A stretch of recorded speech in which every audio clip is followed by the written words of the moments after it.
معیشت سنبھالی نہیں جا رہی، یہ مزید مہنگائی کرنے جا رہے ہیں، ان کی دولت باہر ہے، اس لیے اپنے فیصلوں میں آزاد نہیں، اسد عمر کا رد عمل۔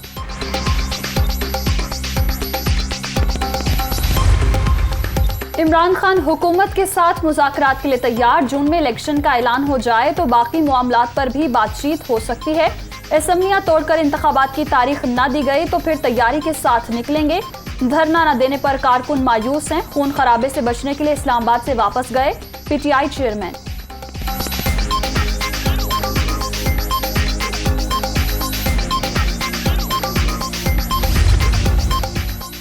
تحریک انصاف کی کور کمیٹی کی پشاور میں آج اہم بیٹھک، عمران خان کی زیر صدارت اجلاس میں موجودہ سیاسی صورتحال اور حکومت کو دی گئی ڈیڈ لائن پر غور ہوگا، دوبارہ لانگ مارچ سے متعلق اہم فیصلے متوقع۔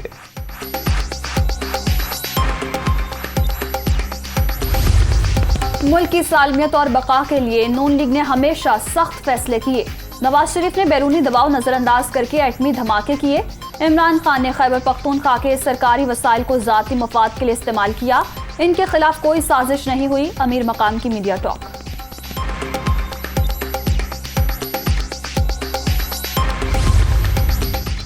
نون لیگ آج بہاولپور میں عوامی طاقت کا مظاہرہ کرے گی، ڈرنک اسٹیڈیم میں جلسے کی تیاریاں مکمل، مریم نواز، حمزہ شہباز اور دیگر لیگی رہنماؤں کا خطاب شیڈیول۔ اختیارات کے ناجائز استعمال کا ریفرنس حفیظ شیخ کراچی کے احتساب عدالت میں پیش، سابق وفاقی وزیر خزانہ نے نیب کورٹ کے دائرہ اختیار کو چیلنج کر دیا، سماعت 25 جون تک ملتوی۔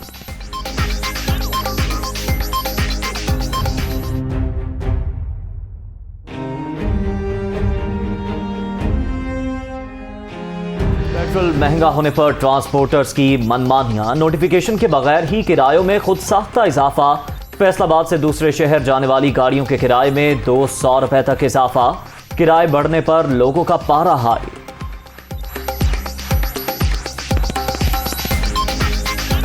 ہم اسٹوڈنٹ ہیں، ہم نے جو آیا ریسنٹلی ہم نے 220 روپیز کرایہ دیا، اب ہم جائیں گے ہمیں 300 دینا پڑے گا۔ جو عوام کے اوپر بوجھ آئے گا اتنا، وہ اربوں روپے کا بوجھ ہے تو وہ کہاں پہ جائے گا، وہ عوام کی جیب سے نکلے گا نا۔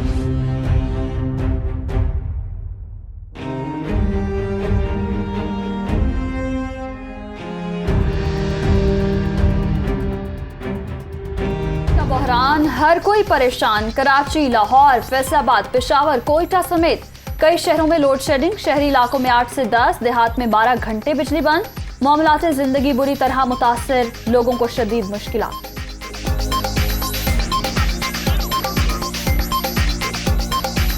نقصان ہی نقصان ہے، ہمارا موبائل ریپیئرنگ کا کام ہے، تو ظاہری بات ہے لائٹ آئے گی تو ہم کام کریں گے، تو کسٹمر آج کل بالکل ٹائم نہیں دیتا، وہ کہتا مجھے 10-15 منٹ میں فون چاہیے، تو جب لائٹ نہیں آتی کسٹمر آگے چلا جاتا ہے تو اوبیسلی ہمیں نقصان ہی نقصان ہے۔ 4 اور 6 گھنٹے بجلی بند رہتی ہے، میرا جو ادھر موبائل ہے اور جوس کا کاروبار ہے، میں جب بجلی بند ہو جاتی ہے تو میں سارا دن 2 گھنٹے 4 گھنٹے فارغ بیٹھا رہتا ہوں، تو میری موجودہ حکومت سے اپیل ہے کہ آپ نے بجلی مہنگی کر دی ہے، لیکن لوگوں کو بجلی ضرور دیں کہ وہ لوگ کاروبار کرتے ہیں اور اپنے بیوی بچوں کا پیٹ پالیں۔ پاکستان کی پہلی جوہری طاقت بننے کے 24 سال مکمل، ملک کا دفاع ناقابل تسخیر بنانے والوں کو سلام، پوری قومات یوم تکبیر منا رہی ہے۔ پاکستان نے بھارت کے جواب میں 28 مئی 1998 کو چراغی کے پہاڑوں میں ایٹمی دھماکے کیے۔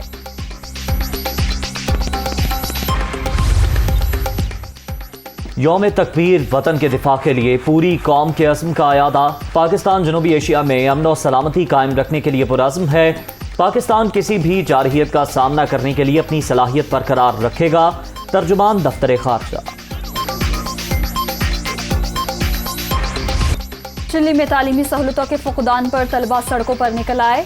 ڈنڈا بردار مظاہرین کے پولیس وین پر حملے، مشتعل طلبہ نے بس کو بھی آگ لگا دی، جوابی کارروائی میں فورسز کی جانب سے واٹر کینن کا استعمال۔